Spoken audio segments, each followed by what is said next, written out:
paz do Senhor a todos, nesta manhã de Páscoa, a qual celebramos a ressurreição do nosso Senhor Jesus Cristo. E nesta manhã de domingo, 12 de abril, nós estaremos então estudando um pouco sobre a sublimidade das bênçãos espirituais em Cristo. É a segunda lição da nossa revista, intitulada A Igreja Eleita. É um título muito bom, né? Justamente por os motivos e pelaquilo que está acontecendo no mundo. Antes mesmo de nós entrarmos dentro do assunto de hoje, eu gostaria de deixar em poucas palavras, justamente sobre isso, a Igreja Eleita, que é o título da nossa revista nesse trimestre, segundo trimestre do ano de 2020. Nós estamos vivendo uma crise mundial e onde eu tenho observado que a igreja tem sido atingida de uma forma que muitas das vezes eu não sei se todos já têm percebido esse ataque sobre a igreja, principalmente dos governadores, não somente do nosso país, mas dos governadores mundiais. Eu vendo uma das primeiras entrevistas do prefeito, do governador de São Paulo, João Dória, quando ele começou a declarar o fechamento de muitas coisas. A primeira delas foi o fechamento das igrejas, que não se poderia mais abrir as igrejas. E eu acho isso muito estranho, justamente porque as igrejas não é o lugar onde se acumula a maior parte de pessoas.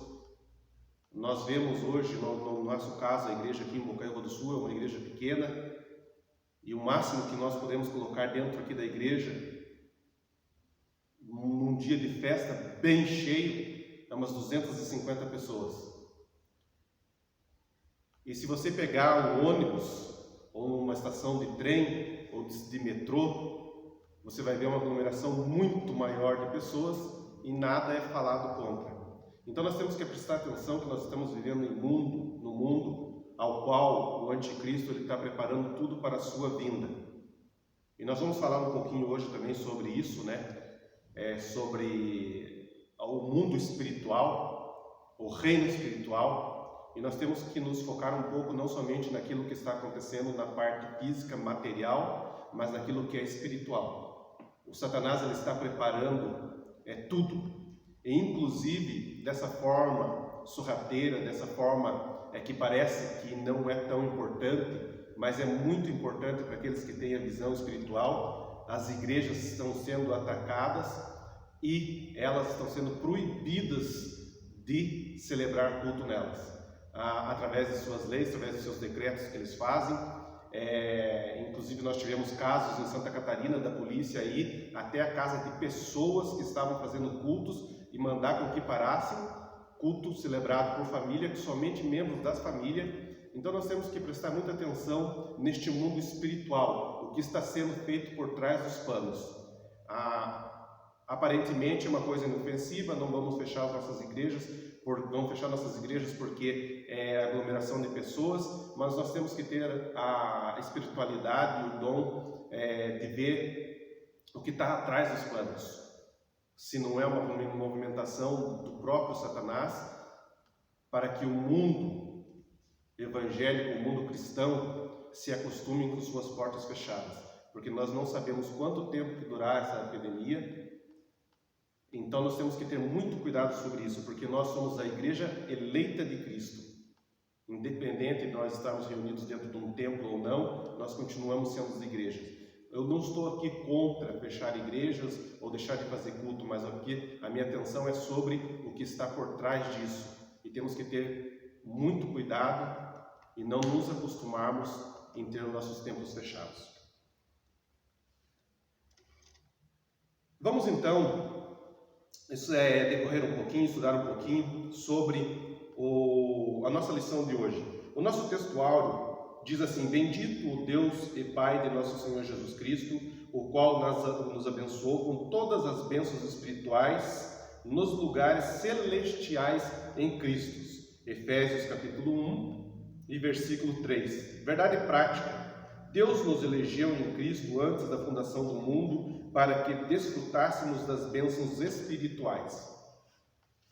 A leitura bíblica em classe, ela está em Efésios, no capítulo 1, dos versículos 3 e 4 e versículos 9 a 14. O versículo 3: bendito o Deus Pai de nosso Senhor Jesus Cristo, o qual nos abençoou com todas as bênçãos espirituais nos lugares celestiais em Cristo.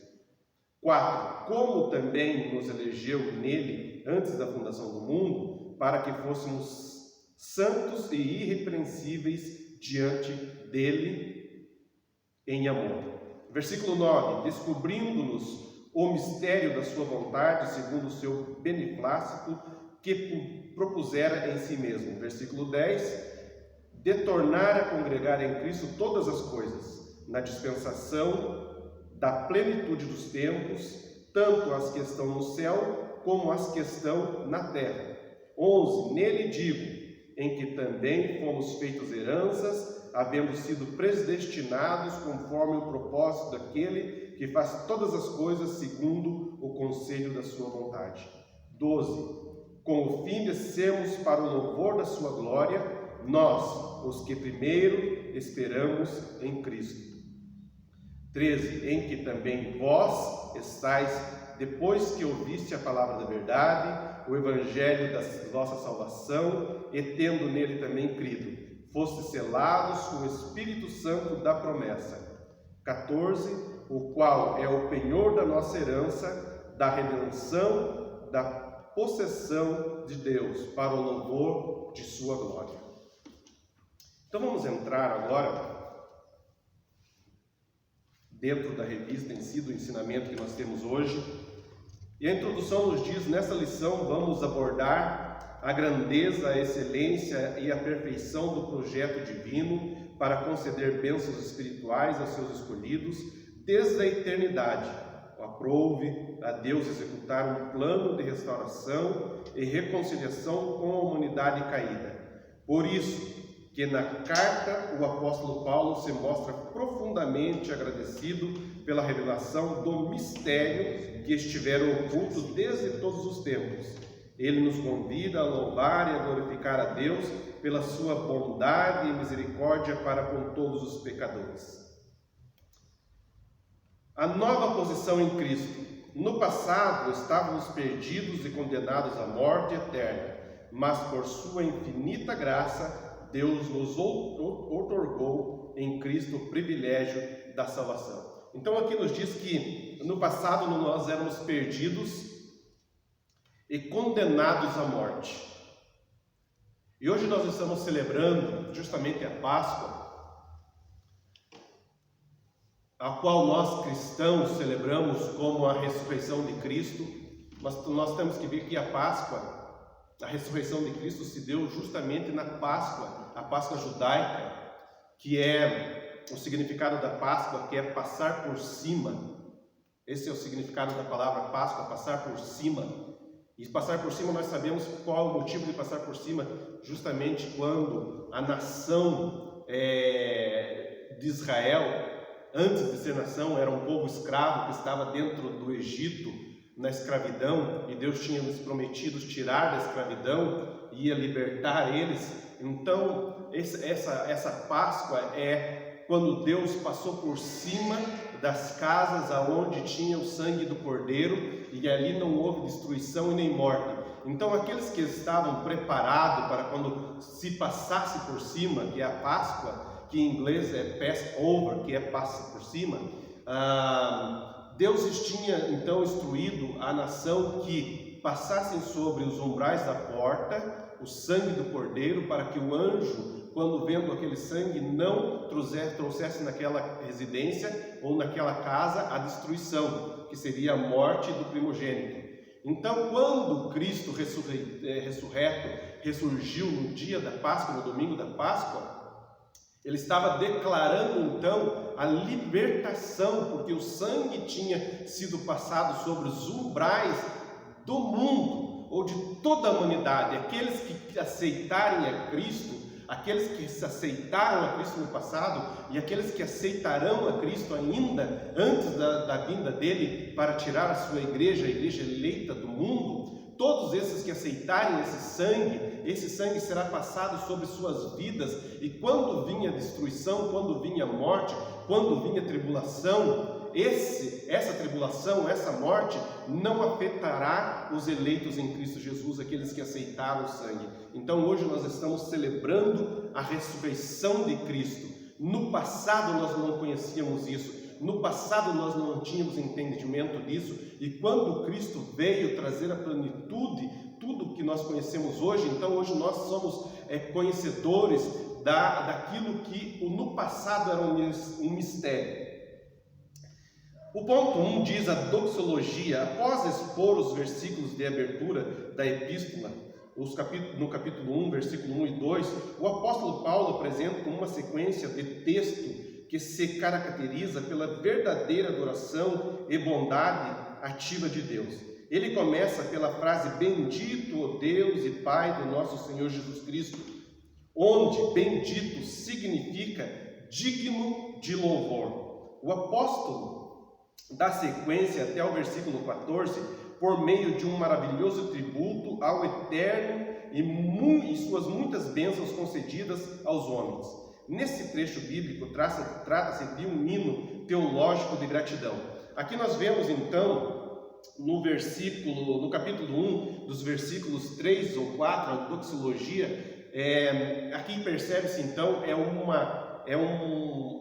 uma sentença de 202 palavras, e no texto antigo essas 202 palavras, que aqui traz um tipo de um louvor de gratidão ao Deus eterno, e nessas 202 palavras, no texto antigo, ela não tinha interrupção, ela era uma sequência, uma frase inteira de 202 palavras. Hoje nós temos, nos nossos textos atuais, a nossa Bíblia atual, elas são separadas em versículos, e elas têm então, do versículo 13 ao 14 estão separadas, mas no texto antigo era uma frase só, era um louvor. É por isso que é uma doxologia, um louvor de adoração, de exaltação ao Deus trino. E nós vamos ver aqui por que isso é o Deus trino, porque aqui é mencionado na Trindade as três pessoas que fazem parte: o Pai, o Filho e o Espírito Santo. Então, nós vemos aqui que durante o tempo em que a Bíblia foi feita, refeita, copiada, então deu-se um tempo em que ela foi separada por versículos, e aqui então esses versículos eles foram separados, mas para que nós possamos entender aqui, ele seria como se fosse um hino, esses versículos do 3 ao 14, um hino de rendição de graças e louvor ao nosso Senhor Deus. Dando continuidade nesse trecho bíblico, trata de um hino teológico de gratidão, caracterizado pela repetição do seguinte refrão. Nós vamos ver aqui então em 3 versículos, para o louvor e glória da sua graça. No versículo 6 está escrito ali então para o louvor da sua glória, e também nos versículos 12 e 14 para o louvor da sua glória e para o louvor de Deus. Aquele ao qual devemos adorar está identificado na expressão Deus e Pai de Jesus Cristo, uma clara referência à Santíssima Trindade, com ênfase na natureza divina de seu Filho Jesus Cristo. Ponto 2. As bênçãos espirituais.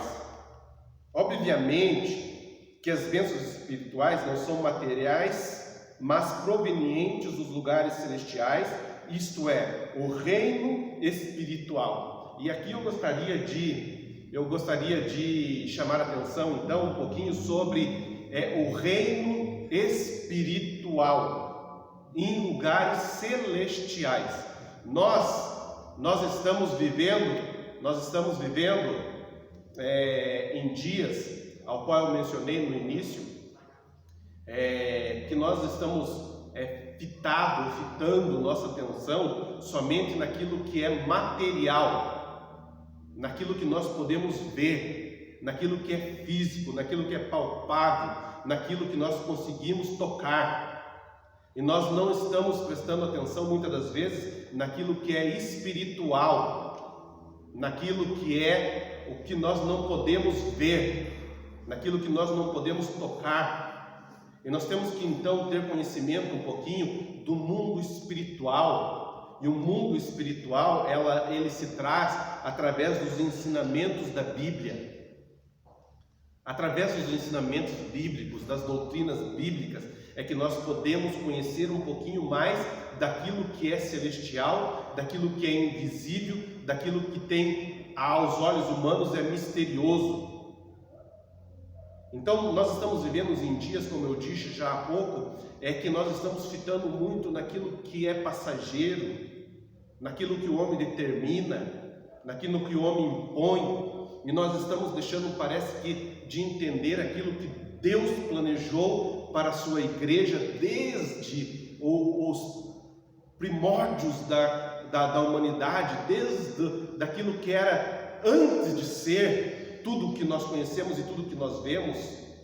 Antes do mundo ser, antes da humanidade ser, Deus já sabia, já tinha conhecimento de tudo que ia passar, de tudo que ia acontecer, o que está acontecendo nos dias atuais, essa pandemia mundial. Isso não é uma coisa que pegou Deus de surpresa, mas isso é um preparo para as profecias, a qual diz que no final dos tempos coisas aconteceriam, surgiriam doenças, surgiriam guerras, surgiriam catástrofes. Nesta mesma semana que nós estamos vivendo, principalmente nos Estados Unidos, onde num dia só morreram 2.108 pessoas da pandemia, desse vírus que ataca a humanidade.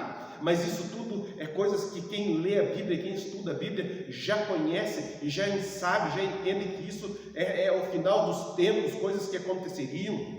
Isso já não é uma das primeiras pandemias que vem atacar a humanidade. No século passado, no ano entre 1918 a 1920, por 2 anos, aconteceu no mundo a pandemia da influenza, onde morreu no mundo inteiro de 50 a 75 milhões de pessoas.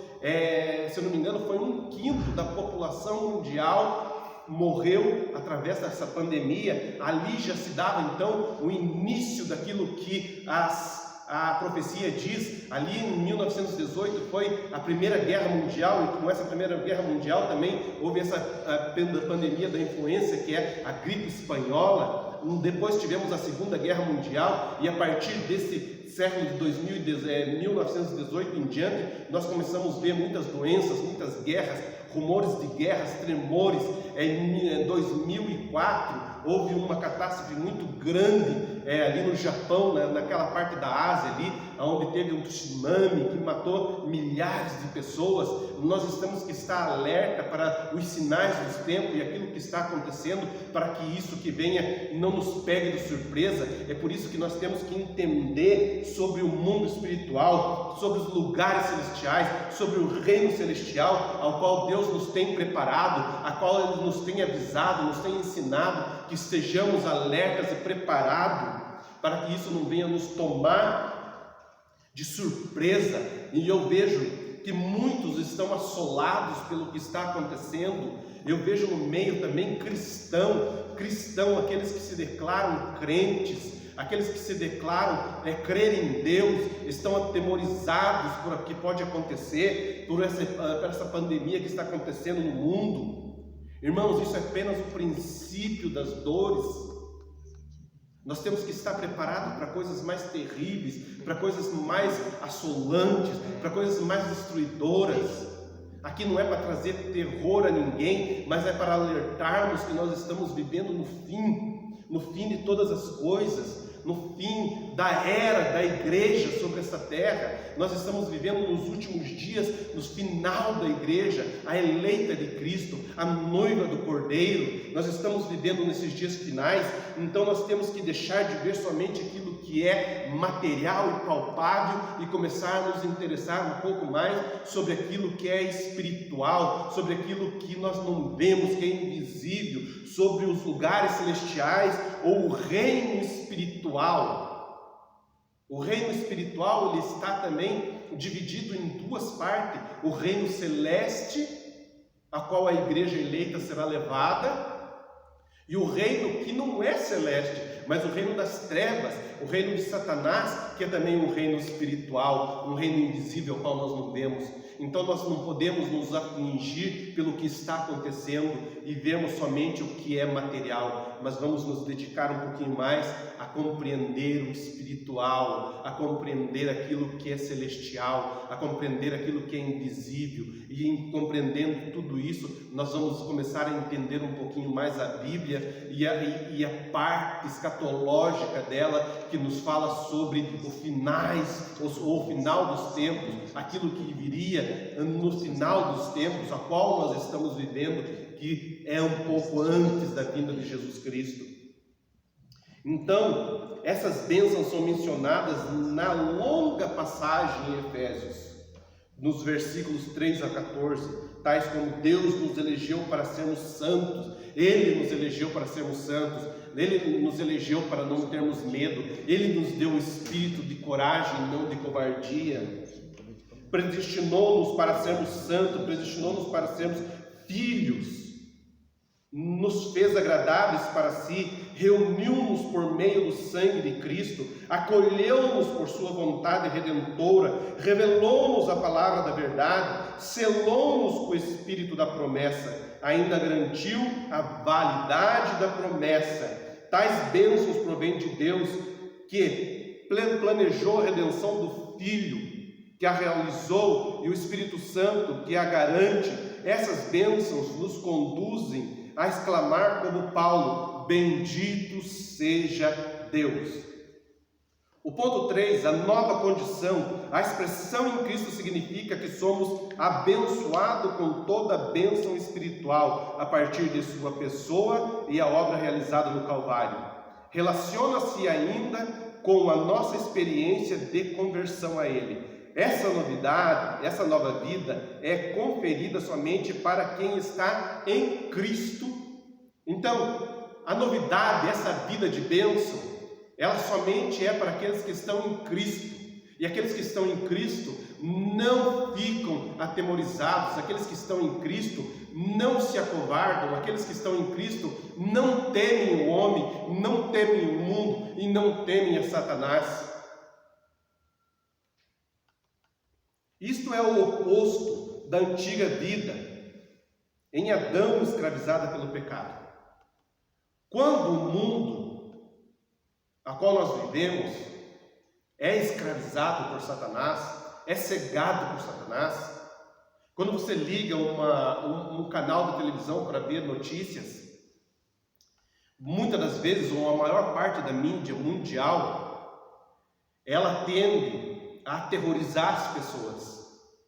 Ela tende a mostrar aquilo que não é celeste, aquilo que não é espiritual, porque o mundo, ele é vendado, ou ele é cegado pelas mentiras de Satanás e pelo seu plano de dominação mundial. O Satanás tem se preparado, desde o início do tempo, ele vem se preparando para eleger sobre a humanidade um discípulo seu, um líder que venha reunir o mundo sobre as suas posses, sobre o seu domínio. E tudo que nós vemos hoje, meus irmãos, não é nada mais do que o Satanás se preparando para trazer ao mundo o anticristo. Se nós formos estudar a escatologia e o fim dos tempos, nós vamos ver que uma das maiores coisas que eu vejo na Bíblia, ou que eu não encontro na Bíblia, é os Estados Unidos. Os Estados Unidos, a gente não encontra ela nas visões do tempo, ou nos fins do tempo. mesmo dentro da grande tribulação, a qual a nação de Israel vai ser perseguida de uma forma tremenda. E o que acontece nos nossos dias?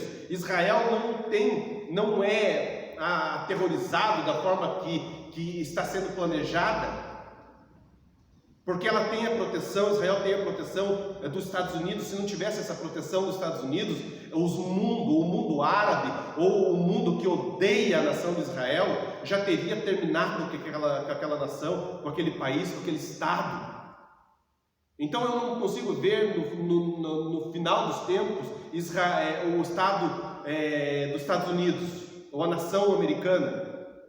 Então, se nós formos estudar mais a fundo, nós vamos ver que o anticristo ele vai vir sobre um mundo completamente numa catástrofe econômica, uma destruição econômica, e ele vai surgir então como um homem que vai salvar o mundo da pobreza, vai tirar o mundo dessa catástrofe econômica que o mundo vai estar. Se os irmãos se recordam, em 2008 o mundo passou à beira de uma catástrofe econômica, com a bolha das casas que foram vendidas. Isso é um outro assunto, mas em 2008 o mundo passou por uma crise econômica muito grande e beirando o caos total. E hoje nós estamos no ano de